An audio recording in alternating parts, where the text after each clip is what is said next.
नमस्कार, दूरदर्शन समाचार के हमारे विशेष कार्यक्रम में आप सभी का स्वागत है। मैं हूं अजीत द्विवेदी। दर्शकों, राष्ट्रपिता महात्मा गांधी की आज 153वीं जयंती है। साथ ही देश के पूर्व प्रधानमंत्री लाल बहादुर शास्त्री जी की भी आज जयंती है। इन दोनों महान नेताओं का जीवन अपने आप में बहुत ही विशेष और बहुत ही एक दर्शनपूर्ण रहा है। इनका जीवन बहुत ही विशिष्ट रहा है और इनके जीवन से कई पीढ़ियां जो हैं वो मार्गदर्शन प्राप्त कर रही हैं। महात्मा गांधी का जीवन दर्शन क्या था, किस तरीके से महात्मा गांधी का जो जीवन के जो आधारभूत तत्व थे वो आज भी प्रासंगिक हैं, उनके विचार किस तरीके से आज भी प्रासंगिक हैं और महात्मा गांधी के जीवन दर्शन का मूल क्या था, इन सभी मुद्दों पर हम बात करेंगे। हमारे साथ खास मेहमान हैं, हमारे साथ रामेश्वर मिश्र पंकज जी हैं जो कि गांधीवादी चिंतक हैं और लगातार गांधी जी का जो एक जीवन दर्शन है उसको वो आत्मसात किए हुए हैं अपने जीवन में। रामेश्वर जी, अगर हम बात करें गांधी जी का जीवन दर्शन तो बहुत विशाल था। अगर हम बहुत कम समय में इसको समेटने की कोशिश करें तो मूल बातें क्या उनमें हमको दिखाई देती हैं? अब वही जैसे आपने कहा, वैसे तो बहुत ही विशाल है, लेकिन मूलभूत बातें उनके शब्दों में अगर कहें तो उन्होंने कहा कि मैं सनातन धर्म का निष्ठावान अनुयायी हूँ। और फिर उसके लक्षण उन्होंने बताए कि ईश्वर सर्वव्यापी है, कण कण में व्याप्त है, आत्मा अविनाशी है, पुनर्जन्म, और फिर गौ रक्षा एक तो उन्होंने बहुत महत्वपूर्ण बताया। ये तो हुआ सार। इसका विस्तार अगर हम देखें तो वस्तुतः उनके जीवन से सबसे ज़्यादा प्रेरणा ली जा सकती है। जैसे कि वो शुरू में जो उन्होंने किया तो वो ब्रिटिश राज्य के निष्ठावान नागरिक अपने को कहते थे 50 वर्ष की उम्र तक। यहाँ से उन्होंने यात्रा की तो अंत में संपूर्ण विश्व के नागरिक एक तरह से हो गए, विश्व नागरिक। तो ब्रिटिश नागरिक से विश्व नागरिक तक की यात्रा है ना। एक तो ये अद्भुत है, क्योंकि बाकी लोग जो हैं कोई जन्म से ही क्रांतिकारी है, कोई जन्म से केवल देशभक्ति का काम कर रहा है, लेकिन गांधी जी का जीवन इसका उदाहरण है कि कैसे क्रमशः आदमी ऊपर उत्कर्ष करता जाता है। दूसरी बात यह है कि उन्होंने जिन बातों पर बल दिया वो किसी एक जाति या किसी एक देश या किसी एक क्षेत्र के लिए नहीं है। जो उन्होंने सनातन धर्म की व्याख्या की तो उन्होंने कहा कि ये मनुष्य मात्र के द्वारा पालनीय है, जो कि हमारे शास्त्रों में भी लिखा है कि सत्य, अहिंसा, संयम, दूसरे की संपत्ति पर गिद्ध दृष्टि न रखना, ये जो सार्वभौम यम और नियम कहे जाते हैं संपूर्ण मानव जाति के लिए। हाँ, तो वो संपूर्ण मानव जाति के लिए है और संपूर्ण मानव जाति के द्वारा पालनीय भी है, क्योंकि अगर जहाँ भी उनका पालन नहीं होगा वहाँ कुछ असंतोष और विग्रह, कलह, हाँ, विकृतियाँ, घृणा होगी। इस अर्थ में वो महत्वपूर्ण है कि संपूर्ण मानव, मान लीजिए कल को एक विश्व शासन बन जाता है या अंतर्राष्ट्रीय कोई नागरिकता की बात होती है तो उसमें भी इन नियमों का पालन करना होगा, अन्यथा समाज आपस में कलहरत हो जाएगा, संघर्षरत हो जाएगा। तो उन्होंने जो बताया वो संपूर्ण विश्व के मानवों के जीवन में सुख, शांति, सामंजस्य, सौमनस्य लाने के लिए। राम राज्य की बहुत बात होती है। गांधी जी ने राम राज्य की बात की है, हमेशा वो राम राज्य की बात करते थे। वो हमेशा उनका भजन भी था, राघव राजा राम, बहुत ही प्रसिद्ध ये भजन है। तो उनकी राम राज्य की कल्पना क्या है? वो असल में गोस्वामी तुलसीदास जी ने जो वर्णन किया है रामचरितमानस में, उसी से वो उन्होंने प्रेरणा ली थी। तो उसमें है कि दैहिक दैविक भौतिक तापा, राम राज्य नहीं काहू ही व्यापा, है ना। सब नर करहीं परस्पर प्रीति, चलहीं स्वधर्म निरस्तुत रीति, ये बैर न कर काहू सन कोई, राम प्रताप विषमता खोई। ये जो आदर्श है ना कि भौतिक समृद्धि भी हो, आध्यात्मिक समृद्धि भी हो, आपस में कोई विग्रह नहीं करे, बल्कि सबके जो कर्तव्य हैं कि भाई आप इस क्षेत्र के हैं, आप अपना काम करिए, वो अपना काम करे, अपनी मर्यादा का पालन करें और सब लोग मिलकर। इसीलिए उन्होंने एक दूसरा उदाहरण दिया था सागरीय वृत्त का, ओशियनिक सर्किल अंग्रेजी में कहते हैं, उन्होंने लिखा है। तो उसमें ये कहा था कि जैसे लहरें होती हैं समुद्र की, छोटी लहर है उसको घेर के बड़ी लहर है, फिर और बड़ी लहर है, तो जितनी भी इकाइयां हैं गांव से लेके और राष्ट्र तक और विश्व तक, ये उस वृत्त की तरह हैं। तो कोई भी वृत्त एक दूसरे को काटते नहीं है। सागरीय वृत्त एक दूसरे से बड़ा वृत्त है, लेकिन वो छोटे को दबाता नहीं है, उसको काटता नहीं है। तो ये एक उन्होंने राम राज्य के जो खुशमय समाज, एक समृद्ध समाज और शांतिपूर्वक रहने वाला, कोई समस्या आए भी तो उसको संवाद से, शांति से, न्याय के साथ हल करे। ये नहीं कि बस हमारा ही चलेगा, हम तुमको नष्ट कर देंगे, विरोधी को नष्ट करने की इच्छा, इसका विरोध रहे, यही राम राज्य। और एक अहिंसा की काफी बात होती है कि अहिंसा के प्रति काफी आग्रह रहा, अहिंसा का उनका आग्रह रहा। क्या है उनकी मूल परिभाषा? क्या? लोग कहते हैं कि अगर आपको कई बार हिंसा करनी पड़ती है, अगर कोई आप पर आक्रमण कर रहा है तो आपको भी अपना बचाव करना पड़ेगा या फिर आपको जवाब देना पड़ेगा? वो उन्होंने कहा है ना। देखिए, अहिंसा, गांधी जी की सबसे बड़ी विशेषता ये है कि उनके, मान लीजिए किसी काम से कोई आलोचना कर भी दे, लेकिन उन्होंने जो कहा है, जो वाणी है और लेखन है, वो बिल्कुल उसको पकड़ना मुश्किल है, वो शास्त्र सम्मत है। तो अहिंसा का भी उन्होंने बहुत स्पष्ट प्रतिपादन किया। उन्होंने कहा कि जो महर्षि पतंजलि ने अहिंसा की परिभाषा दी है, मैं उसको मानता हूँ। तो अहिंसा का क्या है, उसमें महर्षि पतंजलि ने क्या कहा है योग सूत्र में, सर्वदा सर्वथा सर्वभूतेषु अनभिद्रोह अहिंसा। ये गांधी जी ने लिखा है। यानी सदा सभी प्राणियों के प्रति, केवल मनुष्य के प्रति द्रोह का अभाव, ये अहिंसा है। किलिंग और नॉन किलिंग का पतंजलि की अहिंसा और गांधी जी की अहिंसा से कोई संबंध नहीं। आप मारें या न मारें, जैसे उन्होंने इसका उदाहरण एक ये है कि उन्होंने ईसाई मिशनरियों से बात हुई, जैसी कुमारप्पा ने उसका संग्रह किया है, क्रिश्चियन मिशंस इन इंडिया। उसमें उन्होंने मिशनरियों से कहा कि देखिए भाई, अगर अकेले में ये प्रार्थना करते हैं आप कि लॉर्ड जीसस का जो प्रकाश हमारे भीतर है वो उस पड़ोसी के प्रति भी आए, जिसका अर्थ होता है, देखने में आप बड़ा कोमल बात बोल रहे हैं, लेकिन आप चाहते हैं कि वो हिंदू या मुसलमान न रहे, वो ईसाई हो जाए, है ना। तो बोले ये प्रार्थना बहुत बड़ी हिंसा है।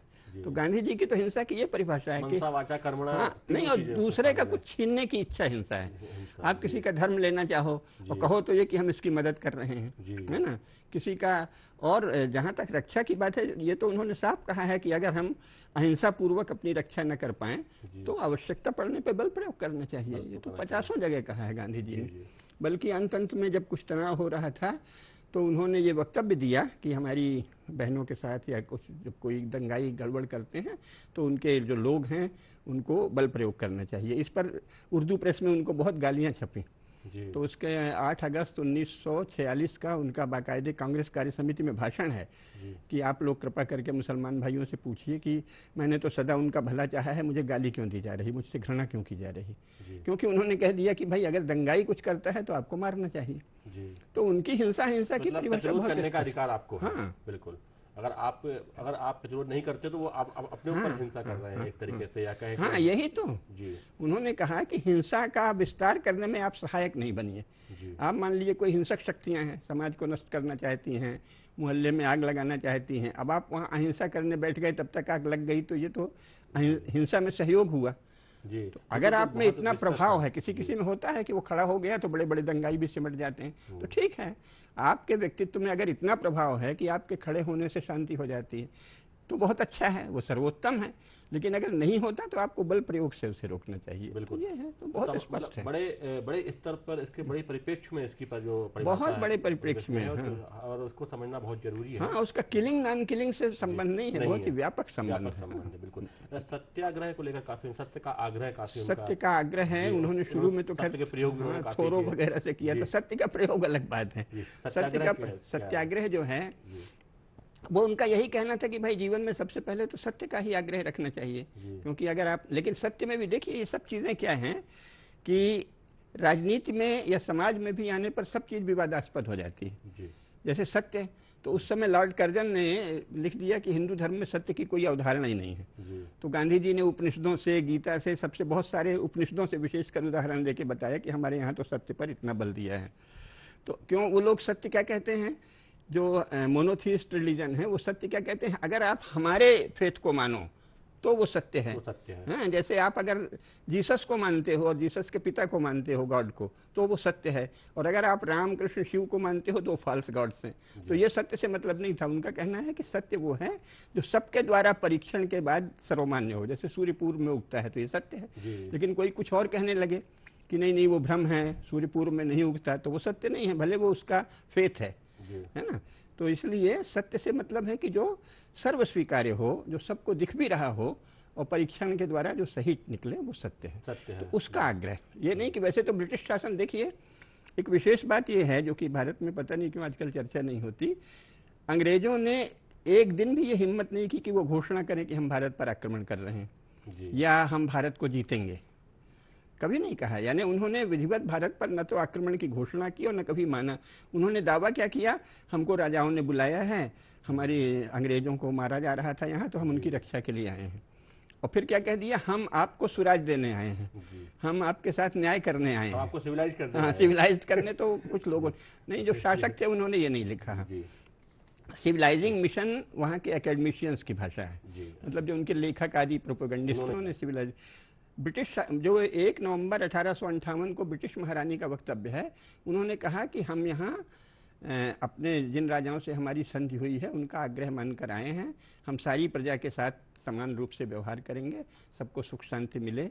इसीलिए आप देखिए इंग्लैंड जो है वो प्रोटेस्टेंट क्रिश्चियनिटी का राज्य है, लेकिन उन्होंने भारत में एक दिन ये घोषणा नहीं की कि हम प्रोटेस्टेंट क्रिश्चियनिटी लाएंगे। उन्होंने कहा जो हिंदू है वो हिंदू धर्म का पालन करे, जो मुसलमान है वो इस्लाम धर्म का पालन करे।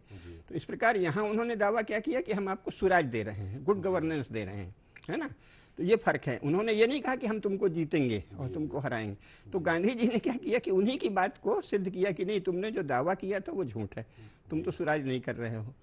ये सत्याग्रह है कि भाई आपने जो कहा है उस पर भी आप नहीं टिक रहे हैं। जी बिल्कुल। ग्राम स्वराज और स्वदेशी को लेकर काफ़ी आग्रह था गांधी जी का, इस बारे में बताइए क्या था ये? देखिए इस विषय में 2 बातें हैं। पहली बात तो ये है कि समय बदलने के साथ चीज़ें बदल जाती हैं, ये हमें ध्यान रखना चाहिए कि गांधी जी कोई एकांत में किसी मेज में बैठ के पुस्तक नहीं लिख रहे थे और कोई सभी समय के लिए कोई शास्त्र भी नहीं लिख रहे थे।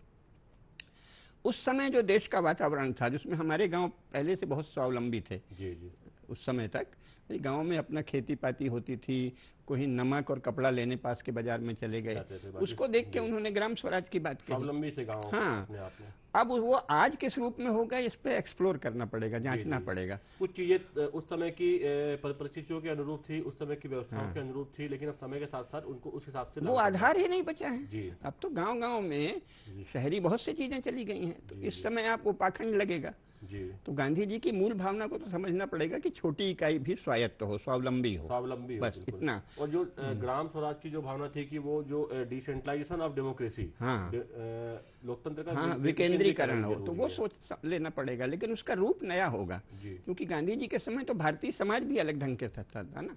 अब ये औद्योगिकरण के कारण तो समाज भी तो बहुत बदल गया है। तो गांधी जी कोई हवा में नहीं बोल रहे थे, एब्स्ट्रैक्ट में नहीं बोल रहे थे, जो परिस्थितियां हैं उसमें क्या संभव है। तो आज अगर ग्राम स्वराज लाना है तो दूसरे रूप में लाना होगा, आपको यांत्रिक चीज़ें भी गांव में ले जानी पड़ेगी। अब तो अपने यहाँ कंप्यूटर वगैरह ले जाने की बात कर ही रहे हैं, तो जाएगा, कोई रास्ता नहीं। बिल्कुल।